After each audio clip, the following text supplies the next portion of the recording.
ഇന്ന് നമ്മുടെ ജീവവായു എന്നറിയപ്പെടുന്ന ഓക്സിജൻ പണ്ടൊരിക്കൽ ഭൂമിയിലെ ജീവജാലങ്ങൾക്ക് ഒരു വിഷവായു ആയിരുന്നു എന്ന സത്യം നിങ്ങൾക്കറിയാമോ? ഏകദേശം 2.5 ബില്യൺ വർഷങ്ങൾക്ക് മുമ്പ് നമ്മുടെ ഭൂമി ഭരിച്ചിരുന്നത് അനേറോബിക് ബാക്ടീരിയകൾ എന്ന സൂക്ഷ്മജീവികളായിരുന്നു. ഓക്സിജന്റെ അസാന്നിധ്യത്തിൽ സസുഖം ജീവിച്ചിരുന്ന അവരുടെ ലോകം പെട്ടെന്ന് മാറിമറിഞ്ഞു.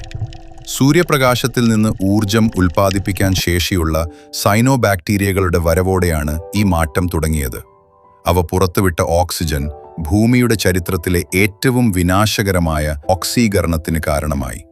ഓക്സിജന്റെ സാന്നിധ്യം താങ്ങാനാവാതെ അനേറോബിക് ജീവിവർഗങ്ങൾ കൂട്ടത്തോടെ ചത്തൊടുങ്ങി. അക്കാലത്ത് സമുദ്രങ്ങളിൽ ലയിച്ചു ചേർന്നിരുന്ന ഇരുമ്പ് ഓക്സിജനുമായി പ്രതിപ്രവർത്തിച്ച് തുരുമ്പായി മാറി സമുദ്രത്തിന്റെ അടിത്തട്ടിൽ അടിഞ്ഞുകൂടി. കൂടാതെ അന്തരീക്ഷത്തിലെ മീഥേൻ അപ്രത്യക്ഷമായതോടെ ഹരിതഗൃഹ പ്രഭാവം നഷ്ടപ്പെടുകയും താപനില -50°C താഴുകയും ചെയ്തു. ഇതോടെ ഭൂമി ഒരു സ്നോബോൾ പോലെ മരവിച്ചു. ഏകദേശം 300 മില്യൺ വർഷം നീണ്ടുനിന്ന ആ കൊടും തണുപ്പിനെയും അതിജീവിച്ച് ജീവൻ നിലനിന്നു. ഇന്ന് നമ്മുടെ ജീവശ്വാസമായ ഓക്സിജൻ യഥാർത്ഥത്തിൽ പണ്ട് സംഭവിച്ച ഒരു മഹാദുരന്തത്തിന്റെ കാരണക്കാരനായിരുന്നു എന്നത് അതിശയിപ്പിക്കുന്ന ഒരു സത്യമാണ്. എന്തൊക്കെ പ്രതിസന്ധികൾ തരണം ചെയ്താണല്ലേ ജീവൻ ഈ ഭൂമിയിൽ ഇക്കാലം വരേക്കും നിലനിൽക്കുന്നത്? ഇതെല്ലാം യാദൃശ്ചികമായി സംഭവിക്കുന്നതാണോ? എന്താണ് നിങ്ങളുടെ അഭിപ്രായം?